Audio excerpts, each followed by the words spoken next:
All right, so hello, good night to all of you. So we're on tonight for another exciting night on advancing the cause. You know, when we come here, we share the plain truth, nothing but the truth. And so tonight we want to say thank you and welcome to another episode of Advancing the Cause. Well, the pressure is on everybody. The past is under pressure, the citizens, regular citizens under pressure, the police under pressure, everybody under pressure, even you under pressure. So you could imagine that. Well, tonight we want to extend birthday greetings to all those who have celebrated birthdays last week, the week before, yesterday, today. We want to extend those birthday wishes to you. We also want to extend special birthday wishes to our good friends, some of our very good friends, 106 years old, Mistress Mingo. You know, last week it was her birthday, last week Sunday. I think it was her birthday the week before. Yeah, I think it was last week Sunday. But it's 106 years old. Man, look, when you get to those age, it's got to be a blessing. It's got to be a blessing. I know the operator is going to be sending me that little bit that I need to get out there. But she celebrated 106 years old.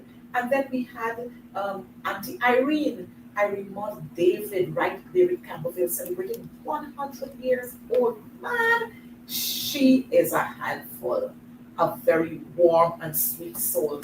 I heard some stories from her, man. If you had the opportunity, you'll be thrilled. And so we are there, and we were happy. The mayor accompanied me there, and we had our daughter-in-law and her son, and some other relatives there, and we had a ball of a time. So, Auntie Maud, happy birthday to you again on behalf of all of us here.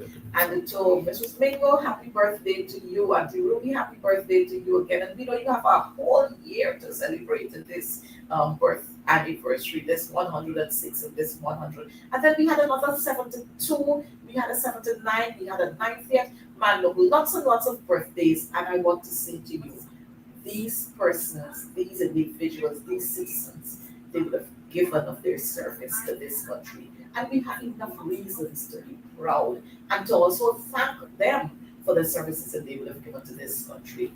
And while we're on that, you know, while we're on the happy path, we've got to talk about what is so sad too. And so we want to send out condolences at this time to Colonel retired Claude Fraser, to his family. He passed, and so to his family, we want to extend to you our sincerest condolences to the family of Miss Carmen Gray, cousin Carmen from Liverpool Village there. We want to extend it to your children and to your siblings and to other relatives and even the residents there in that Liverpool, Lancaster, Manchester area. Condolences on her passing. She was a very sweet soul as well. And you know, it's not easy when we have to lose a mother or a sister or an aunt. And then we have Comrade Gordon Winter, another comrade who lost his life. Well, he died. And so we want to extend the condolences to all of these, the relatives of these persons. And we pray that God is going to grant you the wisdom, the comfort you need at this time. He's going to wrap his arms around you and be able to fill that void that you have left there. You know, it's like I said, the void doesn't, it's not easily filled, but we know that God is almighty and he can do wonders. So that's enough for the condolences that we have tonight. And of course, while we're in that, we've got to send out shout outs again to our little girl there, Kelisa Smith. She got a bronze medal. You see, I'm thinking gold. She got a bronze medal in the 100 meters at the Islamic Secondary Solidarity Games in Saudi Arabia. And so Kalisa, to you, congratulations. All of Guyana is proud, and we want to say how happy we are for this stride that you would have made. And so, congratulations to you again. But again, we have here everything else that is happening, so much that is happening. We just saw yesterday, and so the EU handing over the final report on concerning its mission here during the September 1st election, leading up to September 1st elections. And of course, they have said to us that the elections were not fought on a level playing field. So you understand what that is saying to all of us.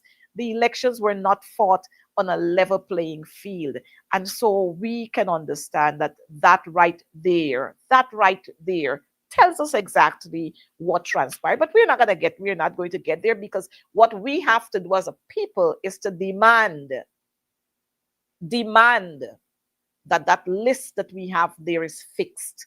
Demand a clean voters list. We have to demand biometrics. That's what we have to do, so that we would be able to have an elections that is free, fair, and transparent.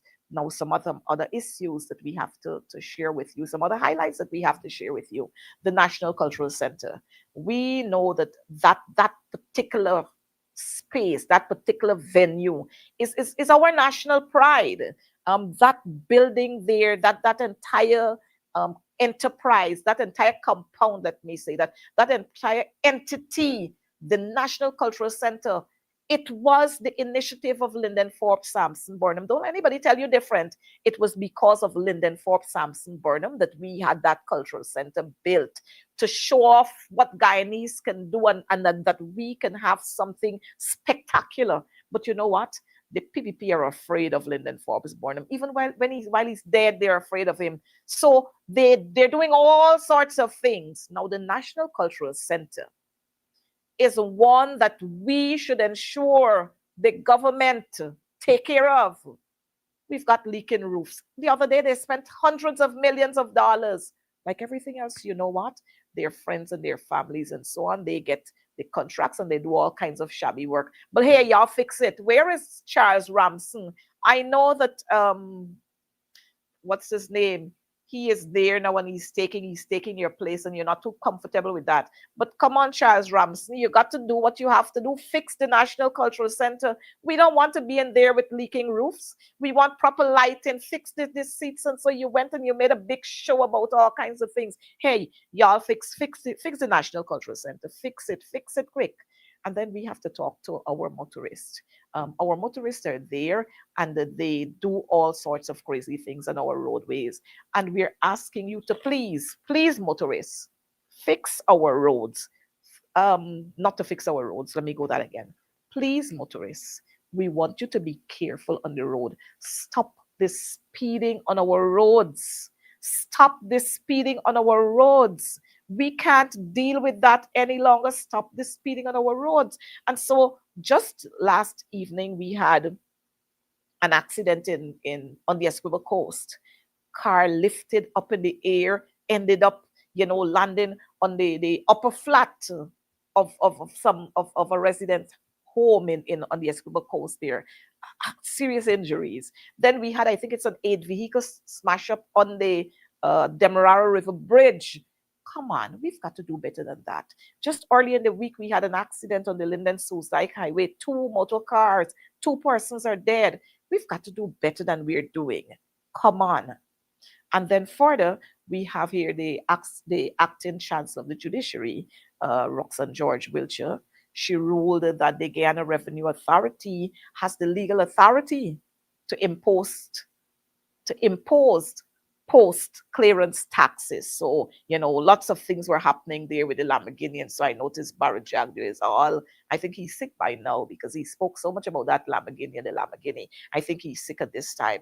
But here is it. We have some of the highlights that we had to let you know about for this evening. But I'm going to have with me our guest for this evening, because we've got quite a few things to talk about.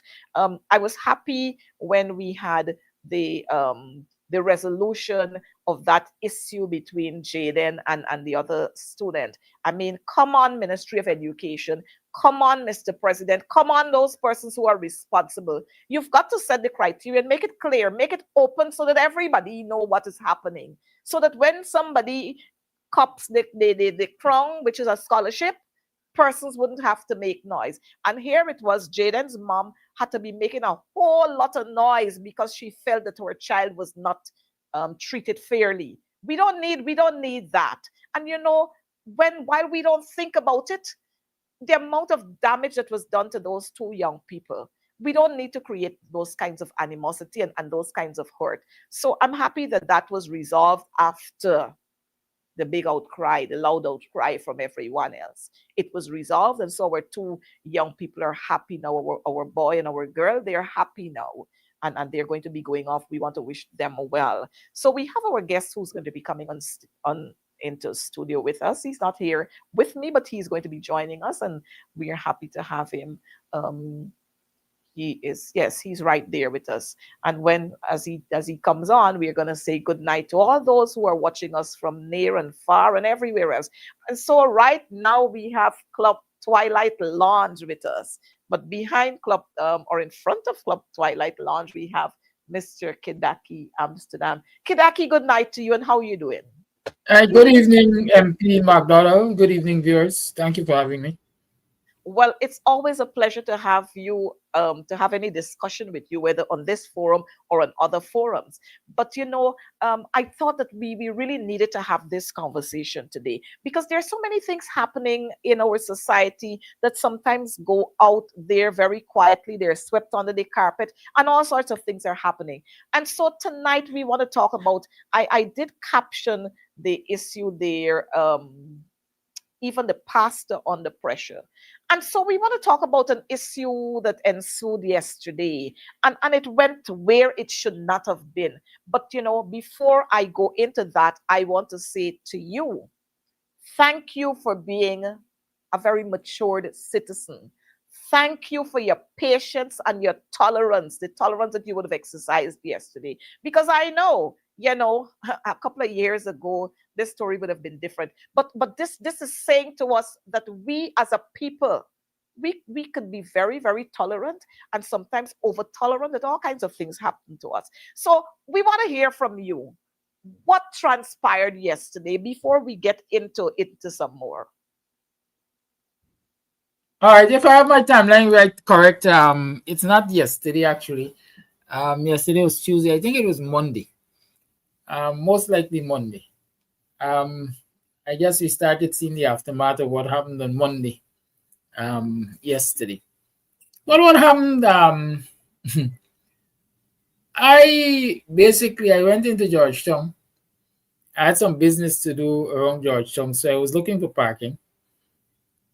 And I went down Wellington Street, turned into Charlotte, and there it was, as I experienced on previous occasions, the church cordoning off the entire stretch, the entire, let me say, the width of what used to be the Strand Cinema, which is now the church. And there were two representatives of the church outside. And based on an altercation or an engagement I had with them previously, I pulled up and I said, good day. The last time I came here to park and I moved the cordon, you guys said I should have asked permission to park. And so I'm asking you permission to park today. The immediate retort was, you can't park here. Go over there. Go over there and park. And they were pointing to the BRAs. I said, why can't I park here? This is where I want to park. Then I know this place is vacant.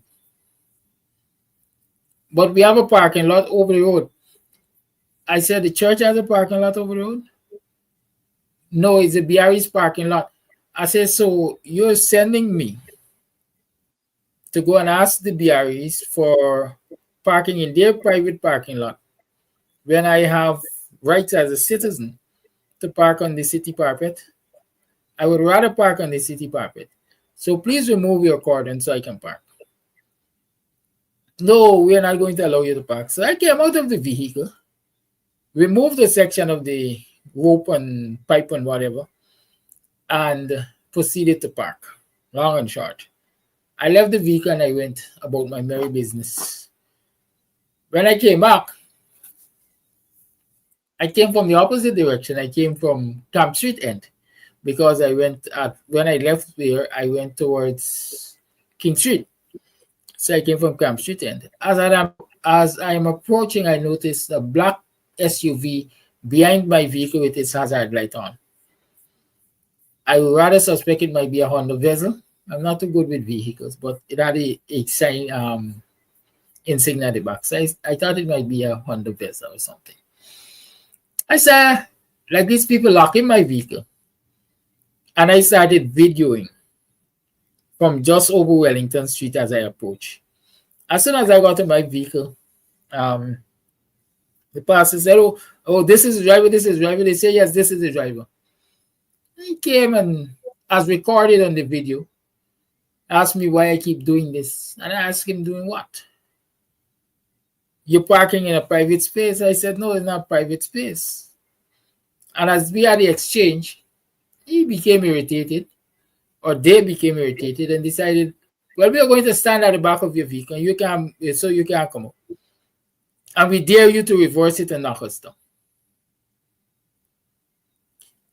My first reaction was to get into the vehicle, start the engine, and put it in reverse gear.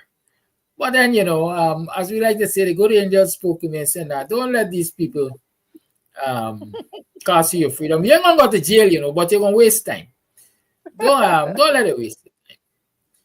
I came out, we had 40 exchanges, with me telling them basically, I'll move from the back of my vehicle. I'm ready. I want to go my way. The pastor draw 22 as them by say, drew a cutlass. The cutlass that is seen in the video on the ground was actually drawn by the pastor from under one of those makeshift podium, if that is it, Wow. that they have on the pavement there.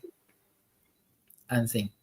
Well, I stood my ground, and eventually I said, "Listen, since you only want to call the police, despite the fact that you say you are to park here, I will get the police. I will go to Brigham and I will make a report." But I always considering my time, use of my time.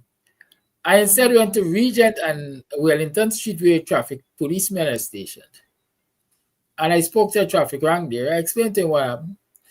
And he told me, "Say, I can't leave my duty station to come and resolve that. You go back and Wow. reverse your vehicle, they got to move. You go back and reverse your vehicle, they got to move." Fortunately, when I went back, they had removed from the vehicle and they were standing in the lobby of the church.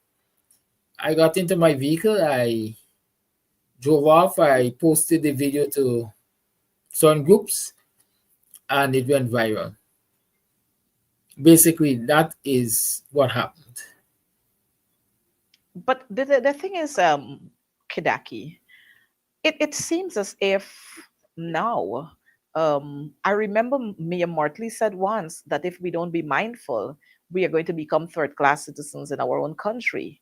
And she was referring to what was happening in Barbados and in some parts of the Caribbean. And it seems as if that is falling on us here, that we are quietly getting to that stage where we are third class citizens in our own country. We saw the Venezuelans coming here parading. We've seen the fights with the Venezuelans chopping on Guyanese, Venezuelans breaking into your homes, occupying people's homes. And now here we have the Brazilians here now. And this has got to be a matter of concern. We have to be concerned with what is happening. Now, I'm suspecting that you were taken aback with the reaction of the pastor, like many of us.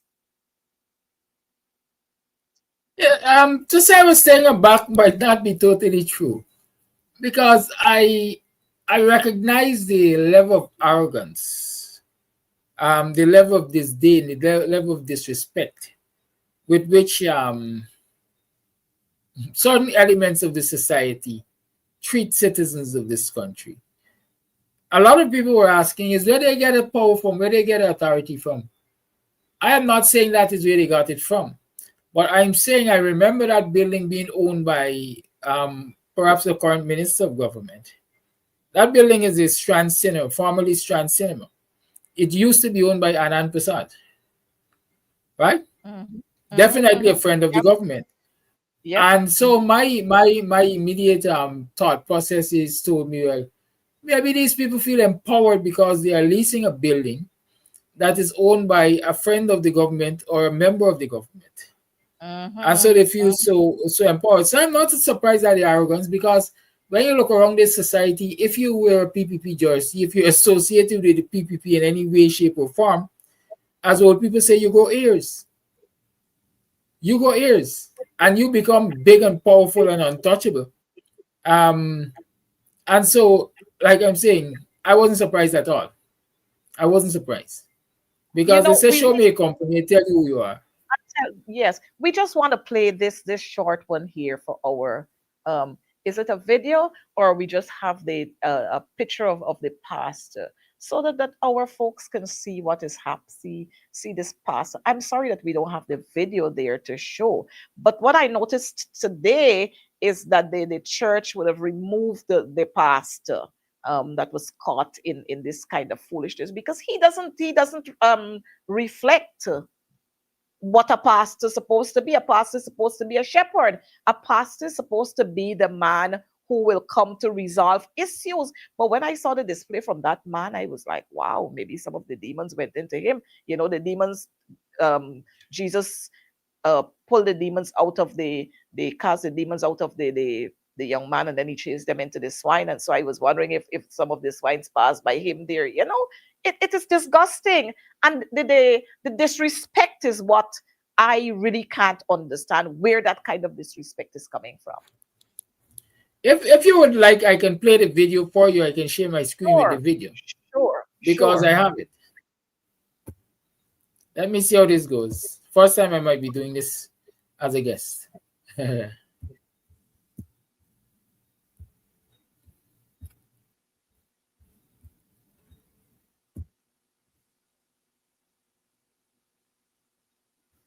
We're just gonna hold a little for that video, um, while you're trying to get that video there. Okay, so um, maybe if we can get some volume. Oh, he's the guy. You're the guy driver? Yes, I'm the driver. Why you keep doing this? Why you keep doing what? Why you keep parking? Why not why you keep doing this?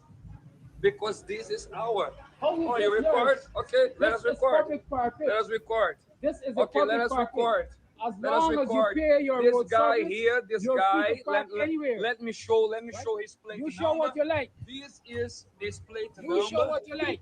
You say what? You show what you like. I have a right to park on no, the public you don't. You don't. You don't. You don't. Well, and this guy, call the police. This guy, call the police. Guy is here. This guy is here. What is there? This guy, I want to see if you're gonna drive me out. I want to see you drive me out. You can stand behind there. Sure. Record. Make sure you record. You can stand behind there. Make sure you record. You can choose to stand behind there. I'm right here.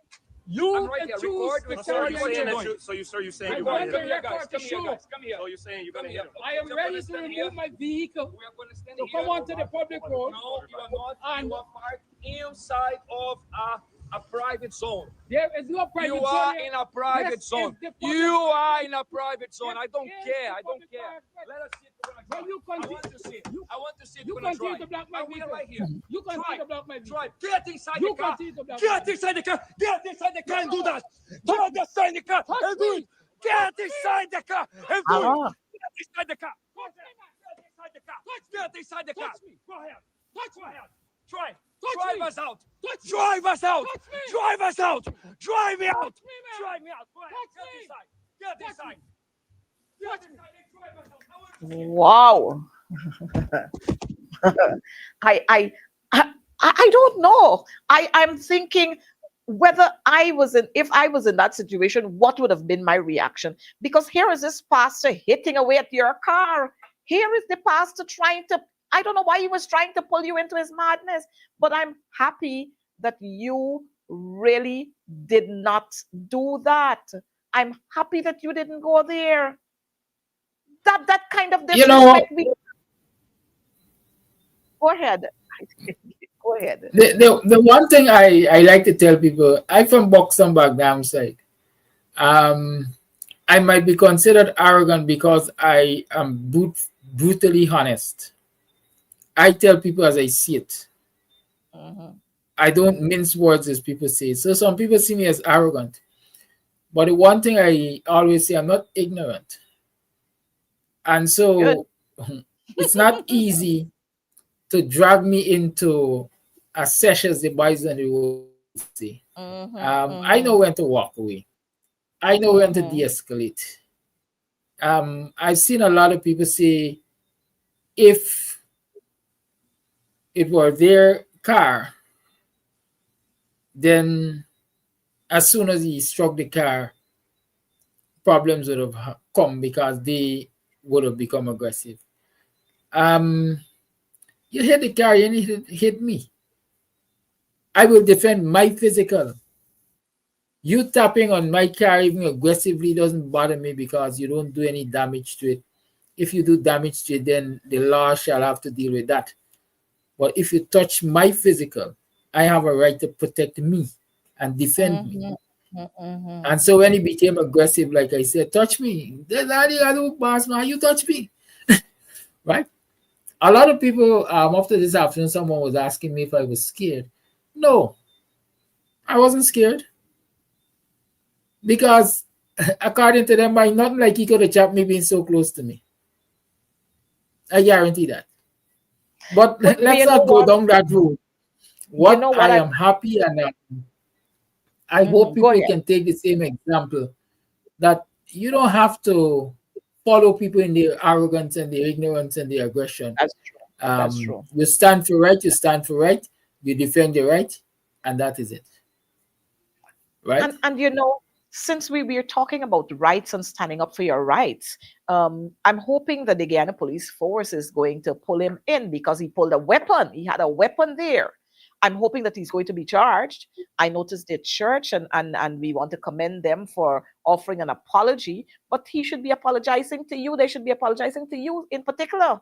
You know, I'm hoping that those things are going to be done and that as Guyanese, we can stand up and stop allowing persons who don't belong here as bona fide Guyanese to come and disrespect us. I've been walking the streets and I'm seeing, we've extended the kind of courtesy and politeness and everything to lots and lots of Venezuelans who come to this country and Cubans. And I'm seeing Venezuelans in particular are involved in robberies, they're involved in brawls and fights with Guyanese, and they're using weapons and so on. I'm hoping that as Guyanese we can stand up for our rights. And what I found amazing is the way the members of the church came out to support this guy doing something wrong. It is saying to us that something is wrong with the system and we gotta fix it. That display by my fellow Guyanese there points to so many things which are wrong in this society. And you mentioned the way I want to say foreigners in general react to Guyanese, in particular the Venezuelans. If you have a grouse with them, then they tackle you, as the boys would say, in large groups. Show Yep. unity. But what we see in this society is the division among us is so wide that we It's so cannot wide. even stand together Mhm, against mhm, foreigners mhm. to defend our legitimate rights. When that altercation took place, lots of people, Guyanese, gathered around and they were there looking on, and some of them perhaps in awe. Videoing too. This one man stand up against all these people and he ain't frightened and so, but none of them raised the voice in support of me standing for what is right. When the situation would de-escalated, people, some people came and say, you're right, it's public parapet. But when it was at its high point, nobody dared to stand alongside me and say, we support this brother. Not because he's African, not because he's Guyanese, not because he's human, but because what he's saying is right.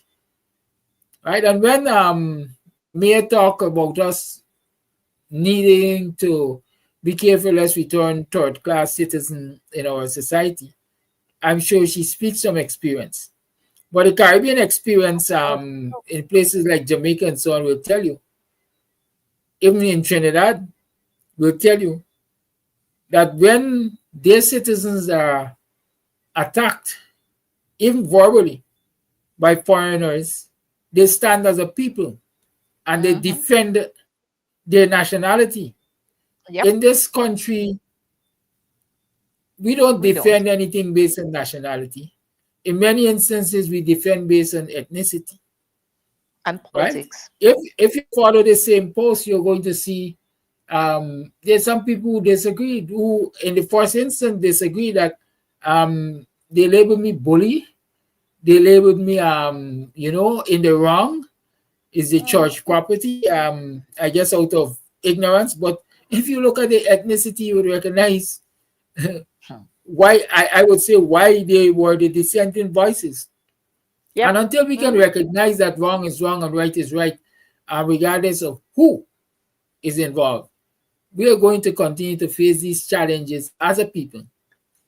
And ultimately, all of us, all are involved, all Uh-huh. will be And consumed. all And I want and us all as will. Guyanese to recognize Mm-hmm, mm-hmm, mm-hmm. that. But One of the some. positive, I would say, Coretta, that came out of this whole situation is, as of today, I see a lot of other people are standing up for the right to park on public parkways. Uh-huh, People have been uh-huh. sending me videos all day, first Mm-hmm. to show me more than a dozen vehicles perhaps parked at the very Right at the um, very church. Mm-hmm, location where I was being challenged, and mm-hmm, around the city where other people are saying to security guards and so on, "You can't stop me from parking here. It's a public parkway." mm-hmm, mm-hmm. I And hope this will take on a bigger significance in that the authorities will say to the nation and to the city dwellers definitively, this is what is permitted, this is what is not permitted. We have given Tom, Dick, and Harry, Joan included perhaps, exclusive right to X territory or Y territory, because we have a contentious situation down in front of Monishwars at Water Street, where that island there is now declared parking either for customers only or staff only. We still have the BREs encumbering the very pavement on Charlotte Street. And there are mm-hmm, many other such examples around the place. The city mm-hmm. government and the national government, police, traffic, they must all get together and say clearly to Guyanese um, where they stand on what I want to consider the infringement on the freedom of citizens to utilize the city carpets, which to some extent they pay for through their road service licenses. Well, like we're reading in the comments where persons are saying, good night to you and thank you for standing up for your rights. Some persons are saying Guyana is in chaos. Some persons are saying that we should fix the system. The system is broken. We should fix the system. Some persons are also saying, Guyanese can't go to anybody else's country and behave like that. And I remember somebody was referencing when Guyanese were placed on the coal bench when they went to Barbados, and with the hard time they were given when they went to Antigua and even Trinidad right there. But anybody could come to Guyana, take up residence here, get all the privileges more than you, and you are here. It's like somebody in the comment section is also talking about the Chinese have come here, and they take up all the spots, and they are running our locals out of business, and nobody is doing anything about it. And so it is saying that, when you sit in the seat with the big boys, in the high seat with the big boys, then you feel you can do whatever, you feel you can treat people however. And I'm hoping that we are going to see some sort of change in these kinds of behavior. From then to now, we've not had a statement from the police. We've not heard anything coming from the Minister of Home Affairs, Minister of Human Services. Nobody's saying anything, maybe because it's Kedaki, so nobody will come out and make a statement. But the thing is, wrong cannot be right because of who is doing it. And that's the point we have to get to.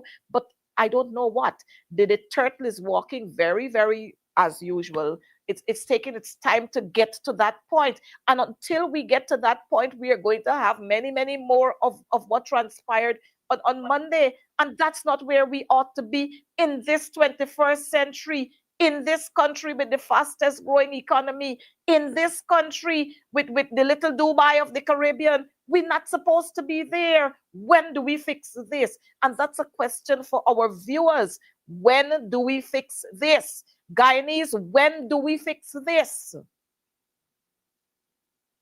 You see, the thing is, a fair question. When do we fix it? And my question is, who is expected to fix it, and who will cause it to be fixed? I can tell you that the bigwigs, the members of government and so on, have no interest in fixing it because it doesn't affect them. It doesn't affect them. The traffic congestion, they put on their sirens and they get free passage.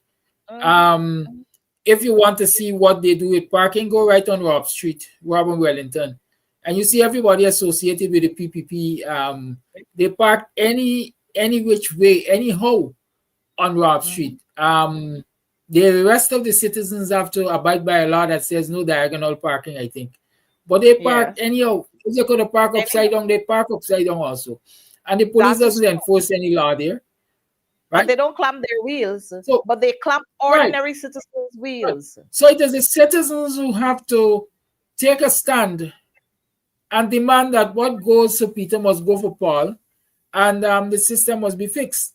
I intimated this morning on my program. I said, listen, I think the time has come. Well, the time has long come, and perhaps it's gone, when we should be looking at our laws and updating them. For example, we don't have a city where we have single flat buildings anymore.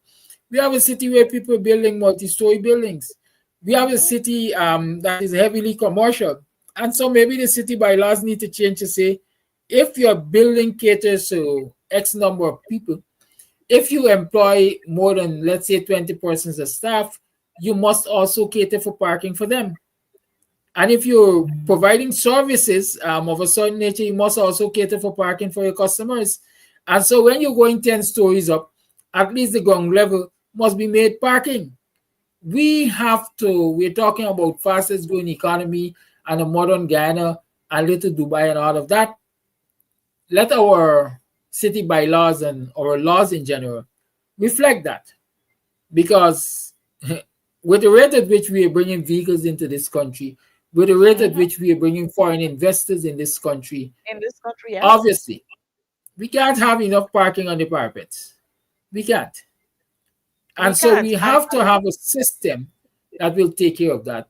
Also, since there is no public transportation and everybody has to drive to the place of work, then you expect that Central Georgetown is going to be congested. As against if you have a public transportation system, which is reliable and comfortable and efficient, then more people might choose to use the public transportation and leave their personal transportation behind, at least on working days. And so you reduce all of the congestion, you reduce all of the parking chaos and so on. We have to have leaders who are really serious about addressing issues that are affecting the ordinary man and woman, and stop being callous because it doesn't affect them. And the citizens have to demand. But you see, while we are talking about this, like you said, some persons are not going to make noise about it because it doesn't affect them. You're on the streets, you're driving through crowded streets, and then you see a police vehicle turns up. They're coming with you all the time, and as soon as they get to a congested area, the siren comes on, and then they bully you off the streets. And so sometimes I wonder, aren't the police aware that at a certain time Camp Street is congested? Why do you have to come through Camp Street? And it's not only the police, but you've got every Tom, Dick, Harry, and like you said, maybe Jane or June, got a siren, got a fancy light, blue and red and light on their vehicle, and everybody bullying their way through, bullying you off the road. Now, I can remember our laws state clearly the persons who are authorized to have those kinds of lights on their vehicles. But is everybody having those lights? And once you're connected, you could put those lights on your vehicle, and you don't have to abide by anything. You drive through the red light, all everything. I mean, not only the pastor under pressure, like I said, the police under pressure themselves. Citizens, ordinary citizens are under pressure. What gonna happen? We wait until the pipe bursts, because like they said, pressure this burst pipe. We gonna wait till the pipe bursts to fix it, which we've recognized that this is the operations of the government, always reactive. We heard the talks about the preparation of meals for the hot meal program, the school feeding program that they have. You hear parents complain early morning, the children eating curry. I remember Priya Manik Chan said, oh, well, if curry is the thing for the people, so what if they eat curry in the morning? Early morning, they get in curry to eat. If that's their staple, if that's what they like, then you give them curry. Or children going to school early in the mornings. You hear parents talk about the food. The children talk about the food being tasteless. The children talk about the food being sour. The children talk about all kinds of things, and parents echo these too. But nothing is being done. But just a couple of days ago, I think it was Monday, Effie Pollard Primary on David Street, at least 5 of our learners, they had to be rushed to the hospital because they eat stale channel. Now these things are happening because we take too much for granted. Now, it could have been worse than that. A child fainted. It could have been worse than that. When are we really going to get things right? When we give these contracts, do we check to see where these people are going to be operating from? Do they have food handler certificate? How often do we follow up on what is happening? I mean, what are we doing? And then we boast about the country with the fastest growing economy. Coretta, let me make a very unfavorable statement. At least I think it will be unfavorable. I see a lot of people celebrating the fact that they can now go and park on Charlotte Street in front of the church. And my immediate reaction is, like the Jamaicans say, nobody wants to plant the car and everybody wants to raid the barn. Everybody is celebrating that freedom, but nobody was willing to make the sacrifice to get that freedom. And it is the same situation with the school feeding program. Everybody is complaining about the children being given stale food or bland food or poorly balanced diet and so on and so forth. But nobody is taking the action that will change that.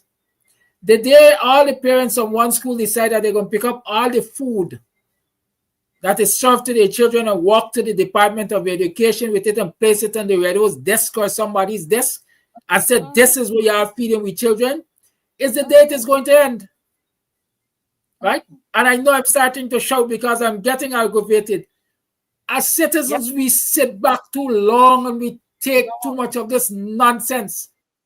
Right? We take too much of this foolishness. Why my child? In the first instance, if the government pays me adequately, I don't have to depend on the government to feed my child. Very well.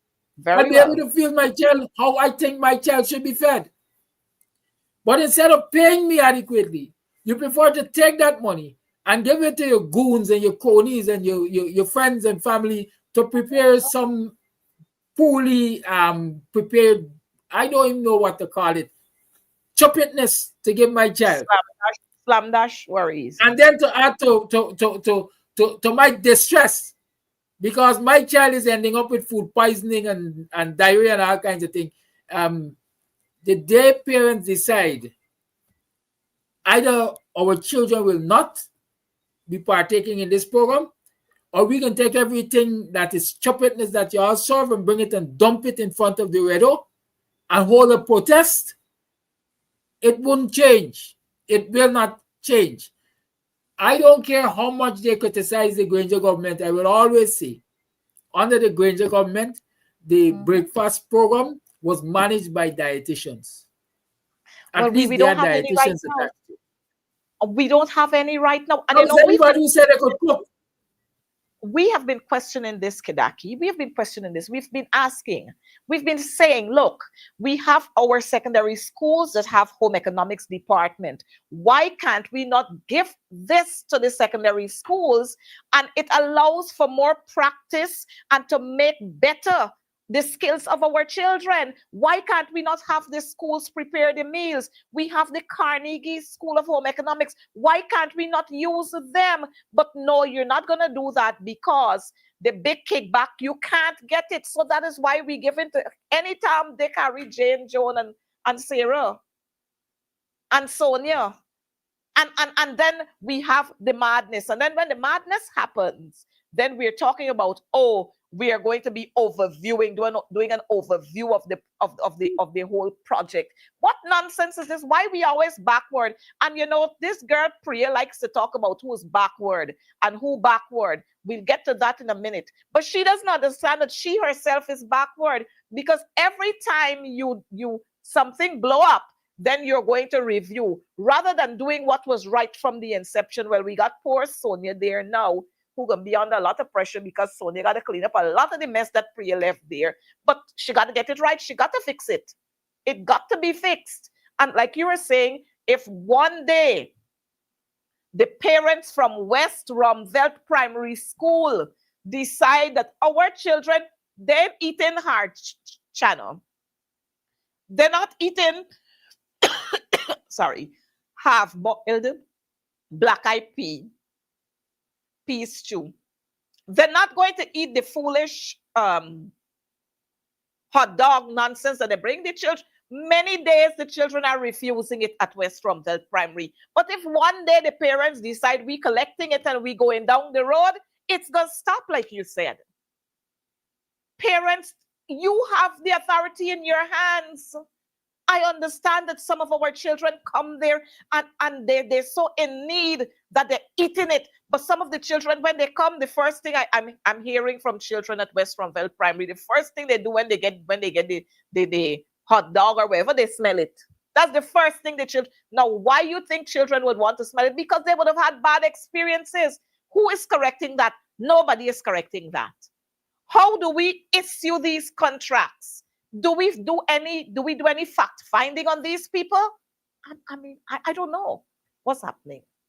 But we can do a review now of the entire program, the entire project, the entire program, wherever they can do a review now. So I'm wondering if when you're doing this review, if the project, the program, the school feeling, the hot meal, whatever you want to term it, if it's going to be put on pause. And that's what I'm wondering. You know, part of the problem we have in this society, and that is why we're, I think it's the trade winds, like, you know, not the trade winds, whoever, them by saying one step forward, then plenty backward. Mm-hmm. Because there's no continuity in governance in this country because, again, of the divide that exists in this country. If the PPP were serious about the school feeding program, they didn't have to now talk about reviewing anything. The Granger administration had a perfect program, if not a perfect one. I mean, nothing under the sun is really perfect. But they had done all of the groundwork or most of the groundwork. And so things were in place. Schools had kitchen and they had kitchen utensils. Yep. The stuff used to be prepared for the most part in a district, in a central kitchen, and then distributed to the schools for the learners, prepackaged and everything. Yep. And so all the PPP had to do was to commit to continuing with that program and tweaking it wherever they wanted to tweak it, if it wasn't perfect. But no, scrap this entire thing. Because my supporters in Annandale, Auntie Bauji, you know, no for me good Polari and Puri. And then there's the China too. And so they must get a part of the school feeding money. Yep. And my cousin in BV, no for cook a good cook up, and so he must get a part of, and there's no systematic way in Mhm. putting Mhm. together. And this school feeding program, as far as I know, is not publicly tendered. I've never seen and what I call it invitation to bid for the school feeding program. Correct me if I'm wrong, That's right? true. So it's strictly insider trading and runnings. And so if you're involved in runnings and kickback, then you can't insist for standards because you kick back and get caught. But at the same time, the life and health of the children getting caught. It it is crazy. It is crazy. And we cannot afford to have these things happening to our children. But we've got to touch on another one. We touched on the parking there, and I'm happy, like I said, that the church has been able to come out and offer an apology, and that pastor has been sacked. We don't need people like that. You can be a pastor and behave like that. But we've got to touch on another issue. I'm not sure if the operators got that picture there, but I saw this whole thing with Dr. Terence Campbell making a statement talking about the dangers of using Ozempic, if I get the name correctly, and the side effects and so on. He might have been off when he placed two pictures there of Priyamanik Chand. But I have seen, rather than persons coming out to say, oh yes, this is so, that is so, this is the other, this is the other. I have seen people just there bashing, and then they got it on Chronicle and all over 4 or 5 days. It's on the front page, second page, all over, and he's a sexist, and then he's this and he's that and he's the other. But are we not conscious of what we do with our bodies, what we put into our bodies? I saw somebody saying, well, whatever people do with their money is their business. I mean, that's where we are now when it comes to our health.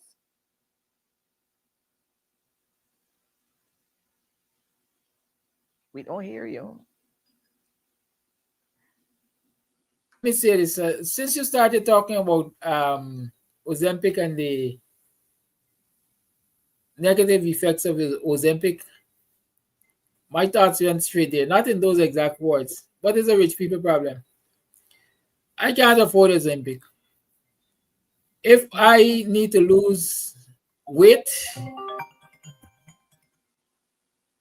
or any such thing, I gotta get down to exercise and watch my diet. I can't use no shortcut, right?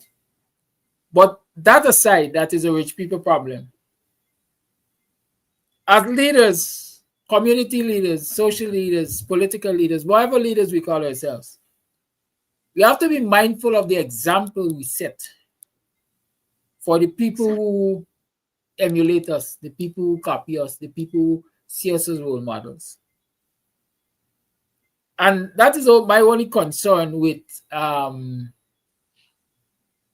rich and famous either promoting openly or quietly or vicariously the use of drugs such as Ozempic, because people are going to follow the trend, and in the efforts to follow the trend, they're going to be doing harm to themselves, and they're going to be making a demand on the healthcare system, which is already poor as it is.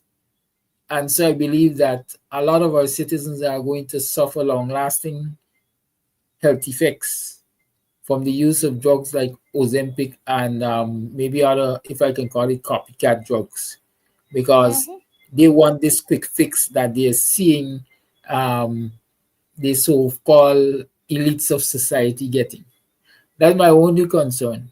But really and truly is a rich people problem. And I want to come to the defense of Dr. Terence Campbell.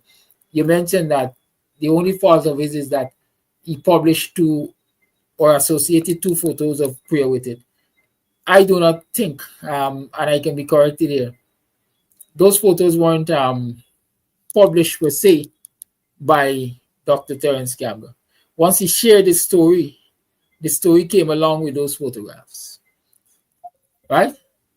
The story came along with those photographs. And so as a result of that, like I said earlier in the day, I think a lot of people listen to respond. They don't listen to understand.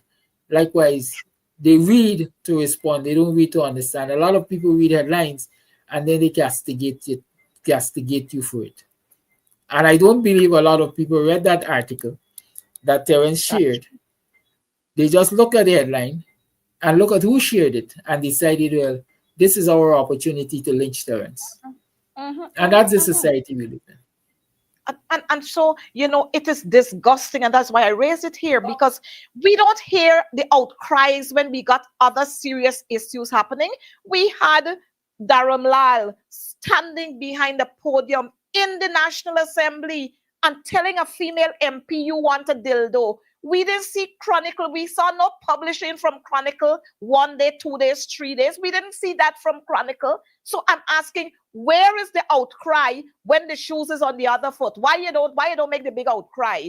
We didn't see any big publishing from Chronicle when Barry Ramsuran, when he served as a minister. Was he minister still? I can't remember if he was. When he called a female activist a piece of shit. We didn't see this big outcry. We didn't see the condemnation.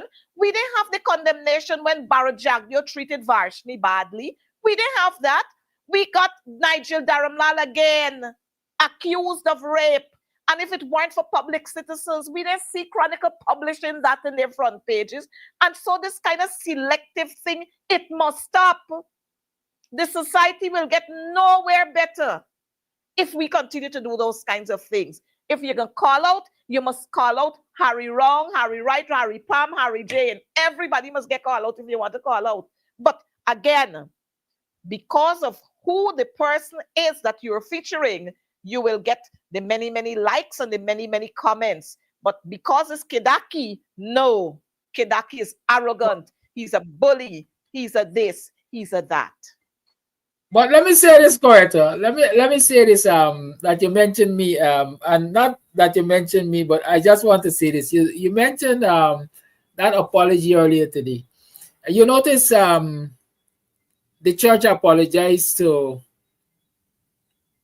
all of the political elites, and I think it said every Guyanese, but it did not. It never apologized to the person who was directly offended.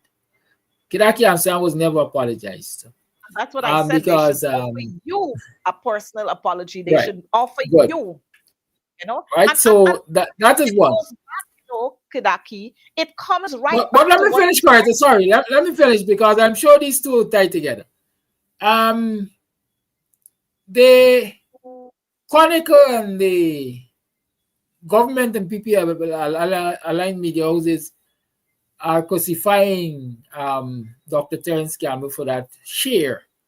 But do you remember when they posted Odessa Primus's photograph with somebody else's as load testing the Arbor Bridge? Was you? Right. It was me. As load testing the Arbor Bridge? Where were these people in condemnation of that disrespect? Where were they? Nowhere. Good. And so here it is. Because of who is being highlighted, you have the trench proposers, as Sherrod would say, coming out there in defense. Now we have a picture that I want to show you. The picture with Dr. Hines. I saw today Priya Manik Chand responding to Dr. Hines. In one post, she called him a relic or a frolic in one post, and then she said we are picking up relics, and I ain't see no condemnation. I ain't hear the nonsense. And she was asking, where is Dr. Hines, because we can pick you up. You see how disrespectful some of these people are? And it doesn't, nobody's saying anything. When Priya stood with a gang and allowed them, because she said she didn't shout for rape, but they were in parliament and they were shouting for rape. We didn't hear the condemnation, We didn't hear it.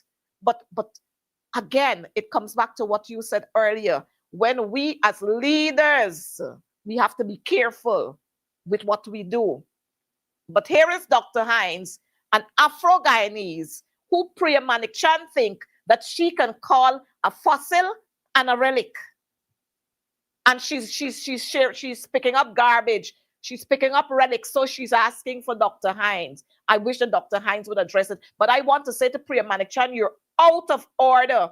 Well, I understand. I think, when the teacher said then that Priya is a wild hog, you had the big condemnation. But I think Priya is indeed a wild hog to be making those kinds of statements. But, who cares? But if Priya is looking for derelict, she doesn't have to go far. She got Gail right there.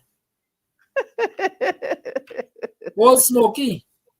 You see that is where the war of words starts. And then you hear about angry black people and you hear about bullyism and so on and so forth. Yes. A lot of people are good at pelting stones and hiding their hands and then crying victimhood after. And it's as simple as that. And she didn't just do one post based on what Dr. Hines was talking. Dr. Hines was talking about what transpired in Tiger Bay on Sunday.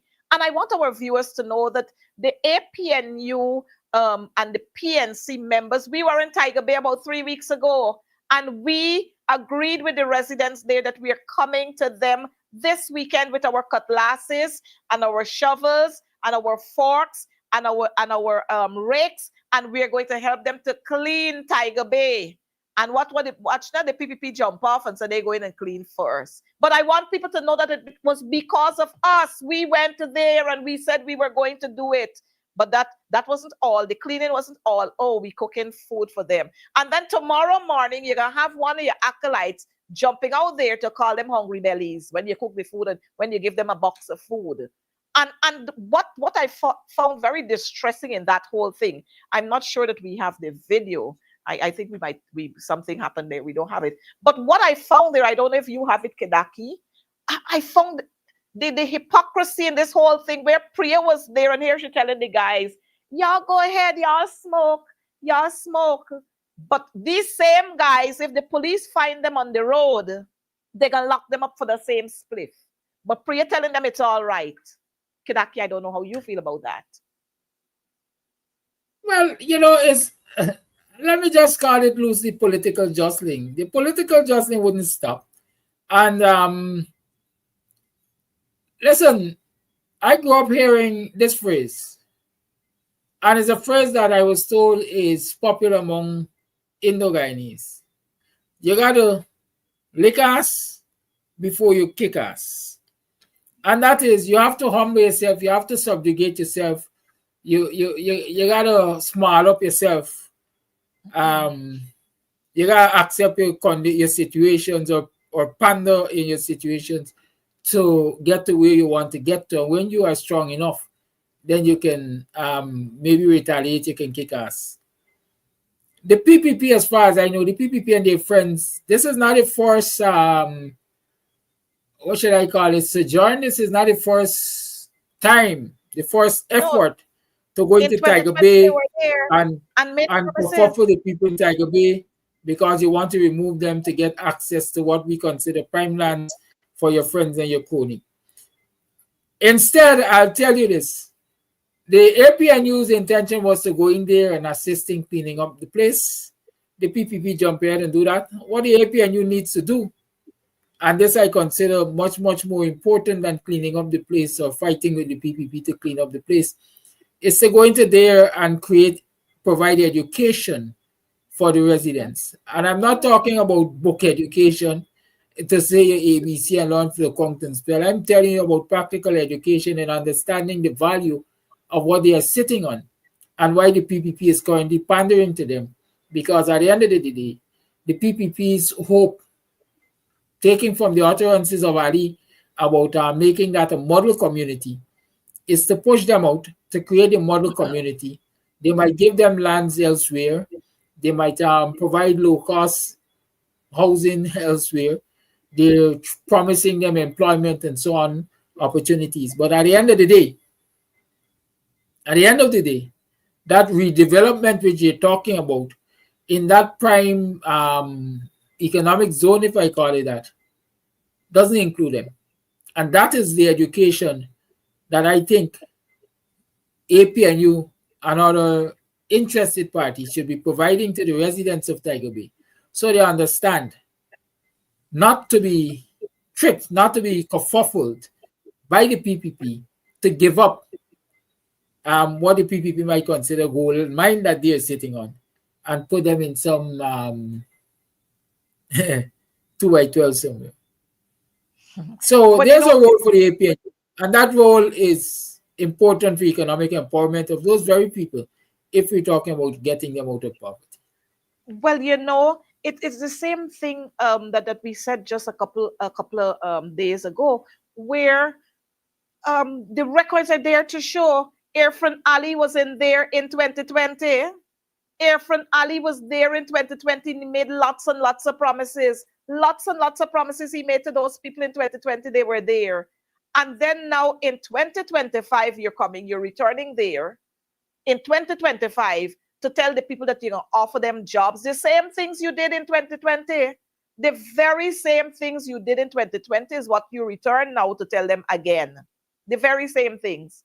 Very, very same things you're telling them. So again, it's all about a big bluff and fluff and puppy show. That's all it's about. That's all it's about. Big fluff and bluff, nothing else. And I'm hoping that the people in Tiger Bay, that they're not carried away with that kind of fluff, because it's going to get them nowhere. Nowhere. Yes, they take all these pics. Let me say this. They come and they take all these pictures and promise you this because they want to use the pictures for their own purpose. They want to use those pictures to give the impression to those outside of Guyana that, hey, we care about quote unquote Afro-Guyanese. We love Afro-Guyanese. We care about them. We care about them. That's what they want to do there. Nothing else. Nothing else. And then a couple of mornings from now, they're gonna wheel them out of the system. They're gonna wheel them out from there. A couple more mornings from now. But I just wanted to say to us, we saw them in Tiger Bay there. And I am seeing them standing there, and a young man is cleaning. A young man is cleaning there.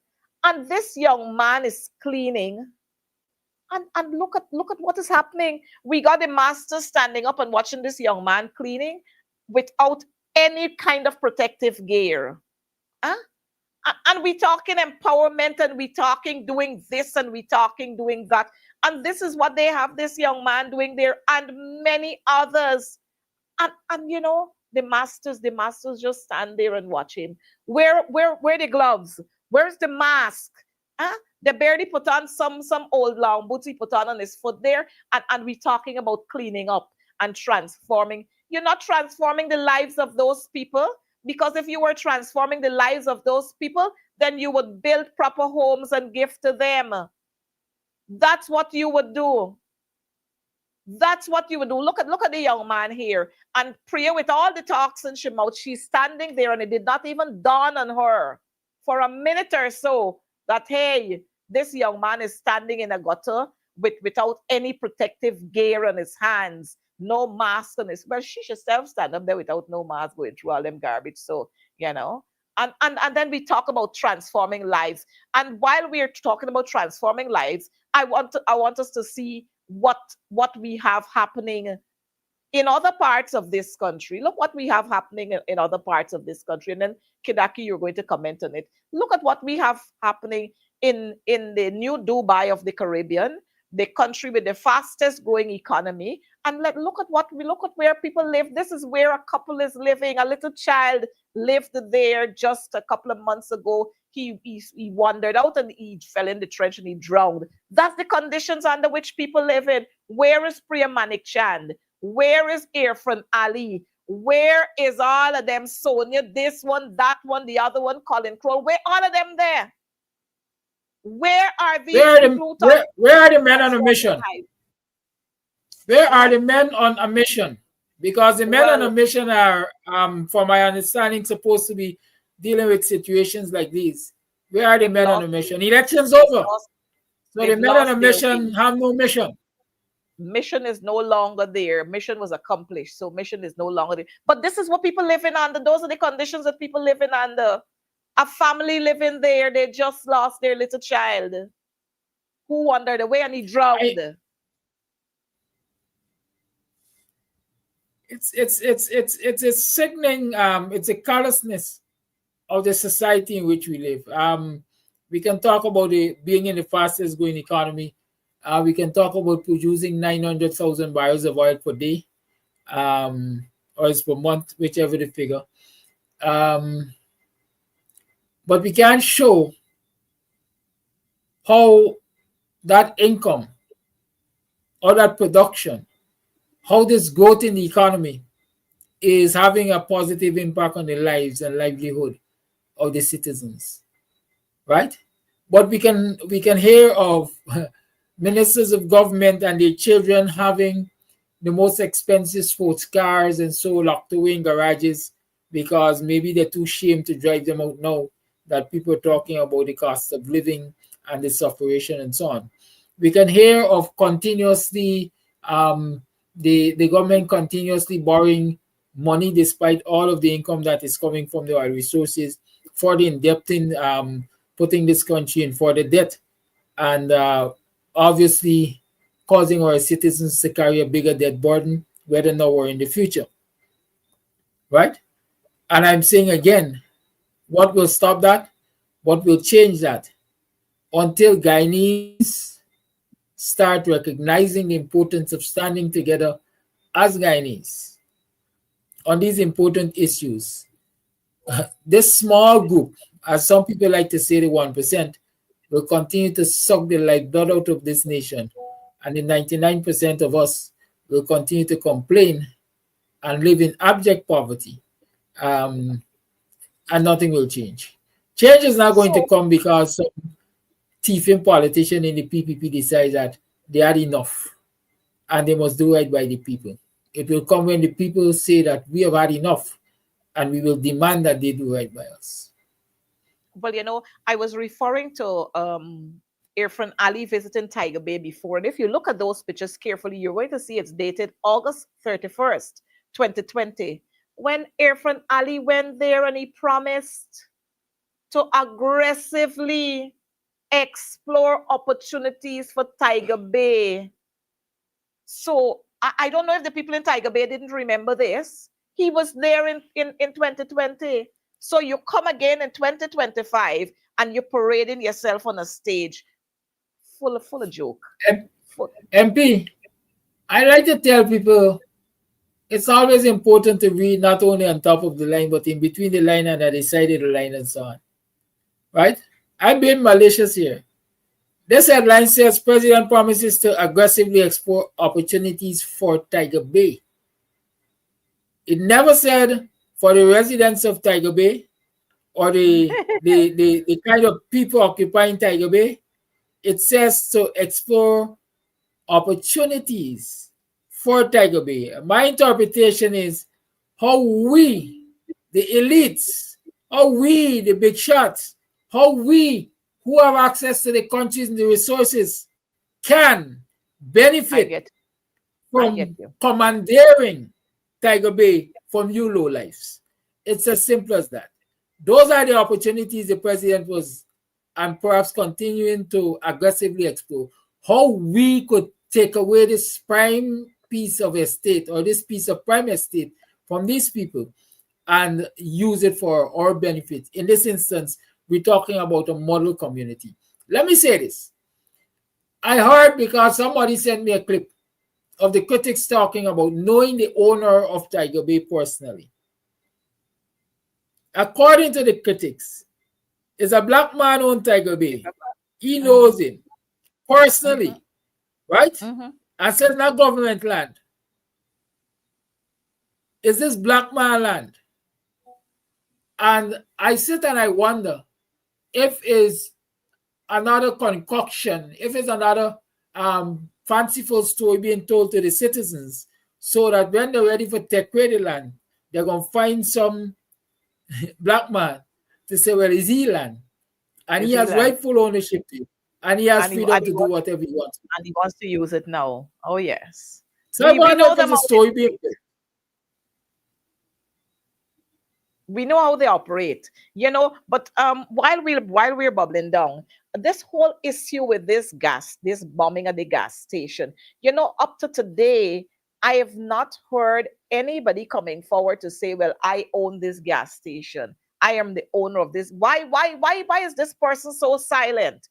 I mean, a life was lost on your premises there, on that piece of property that you have there, that you transact business. Damages were done, but you're not seeing anybody coming forward to say, well, I am the owner. And to date, we have not heard anything really coming from the government with how are you going to deal with those family members who have been affected, whether you're going to offer um counseling and that kind of thing, because those other little children, they're traumatized, the adults are traumatized. You have a family that lost a loved one, they are broken. Or is it we just make a big parade and we take on the expenses for the funeral, and after that it's done? While I'm talking about that, I'm remembering the policeman that was shot.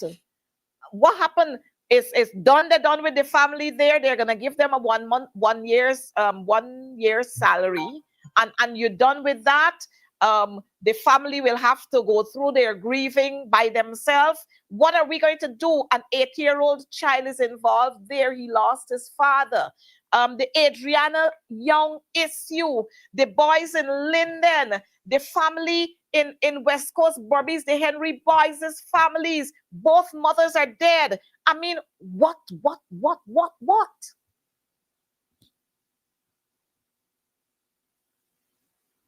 listen.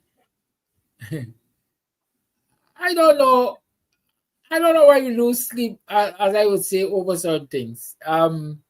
Again, until citizens stand up and demand, we will get nothing. From the time that bombing happened, I asked some questions. Number one, it is rumored that it is owned by a minister. Who is the minister? When did the minister acquire this gas station? Before or after becoming a minister of government? The Integrity Commission is supposed to be able to tell us that, because you as MP, you're supposed to declare your assets to the Integrity They Commission, said they right? send that to me all the time and send me reminders and so on, and Good, and the consequences that will right? follow if I So don't. that's one and two. Right. The other thing is the other thing for me is why the parent company is the one making the pronouncements and not the so-called owner of this gas station, right?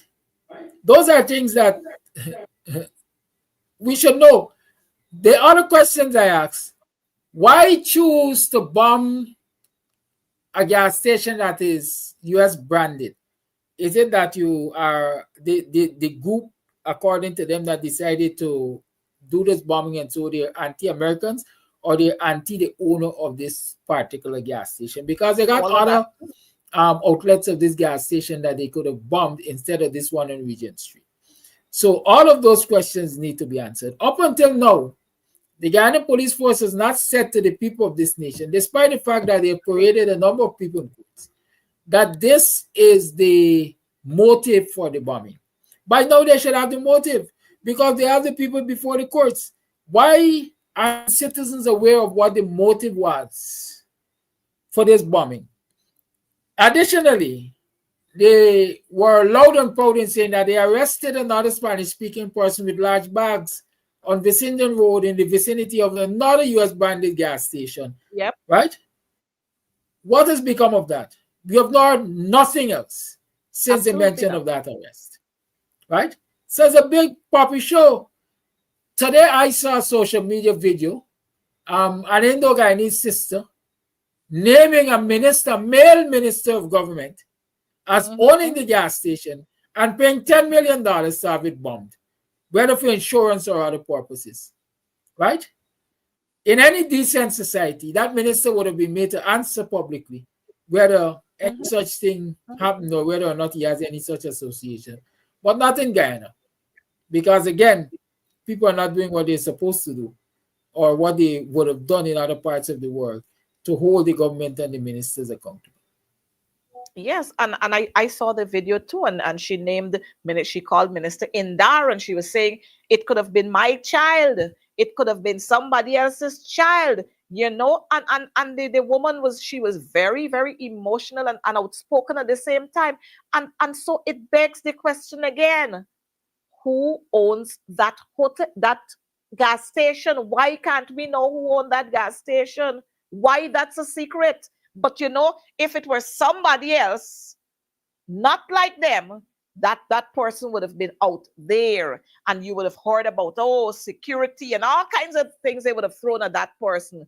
But again, we take everything, and I'm saying we here because I'm using we loosely. We take everything for granted until something happened. Then we jump up for 2 days, and after that, we're done. Guyanese people, you've got to wake up. The EU telling you that Guyanese got to demand what they want.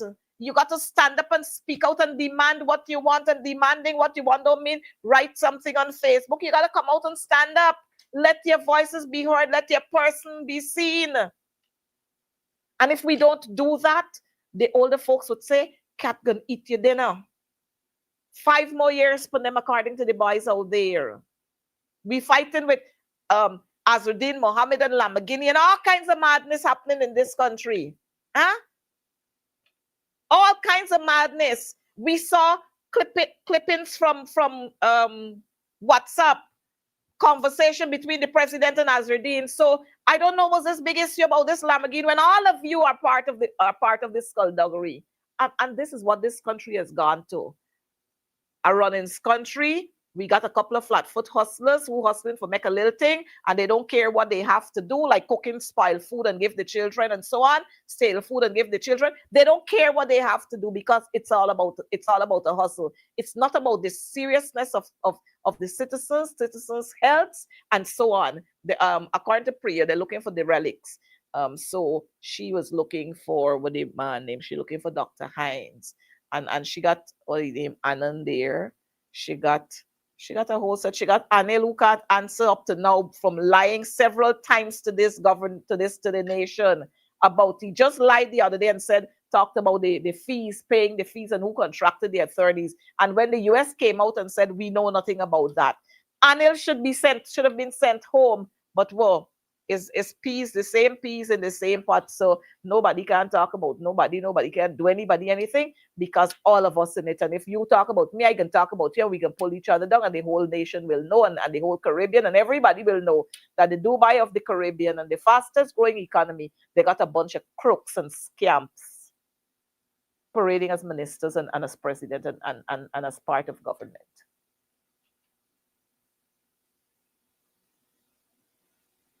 Are you still there with us, Kidaki? We don't hear you. We don't hear anything. Yes, I'm still here. Yes. I'm right here. So I was saying that, we've got to get up. We've got to move. We've got to speak out. We've got to stand up. We've got to demand. We've got to let people know enough is enough. We're not taking it anymore. But again, who will be Kidaki? Who will stand up like Kidaki? Who will speak out like Coretta? Who will do like Dr. Hines? Who will publish clippings like Dr. Campbell? Who will do that? Just a few. And the others, they throw back there, and they're waiting to read, and they're waiting to make comments and to laugh at comments that are being made. But the nonsense has got to stop. And while we're on that, again, education is in crisis. Education is in crisis. Every 2 days, something happening at the school. Bees affecting them, the whole school got to be dismissed. No water in the school got to be dismissed. Big children fighting, tearing down each other in and out of schools.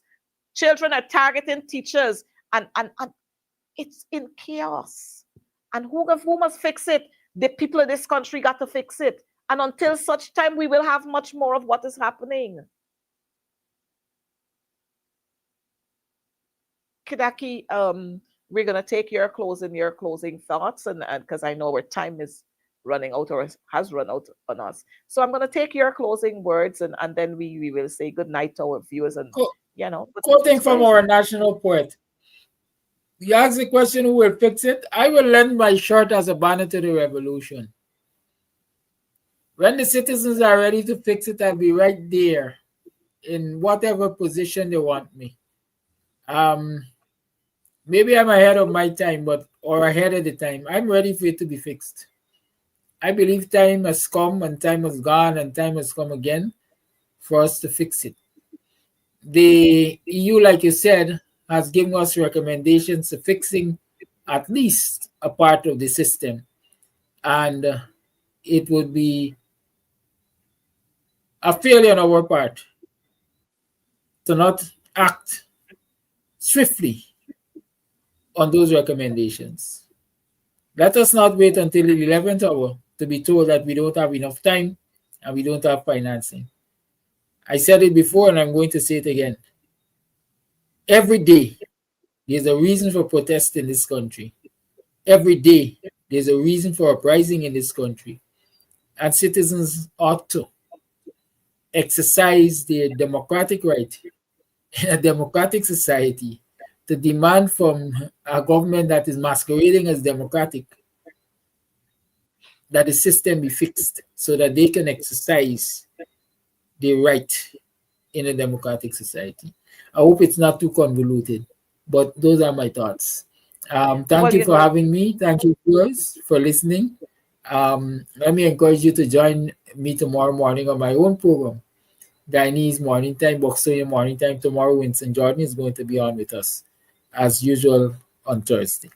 Right? Stay good, well, and let us continue to fight the fight. I think we've won a little victory in terms of getting some clarity on the public parking situation. Let mhm. us not lose sight. Let us remain vigilant so we can hold on to that and not allow anybody to grab it back from us smartly. Thank you. Well, Kidaki, again, we want to thank you for being with us here on Advancing the Cause. And we want to thank our viewers as well, because without you, we'll have no Advancing the Cause. But again, we must keep reinforcing that what happens to us is what we allow to happen to us.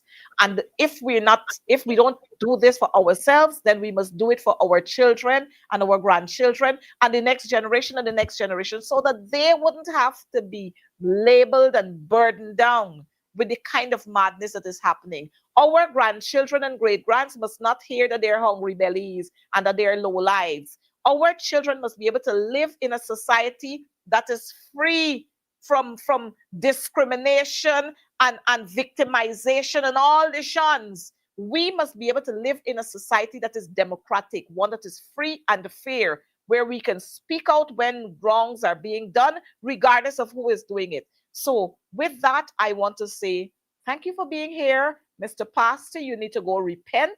You got a lot of forgiveness to ask for, and we await an apology that is directed to Mr. Kidaki at Amsterdam.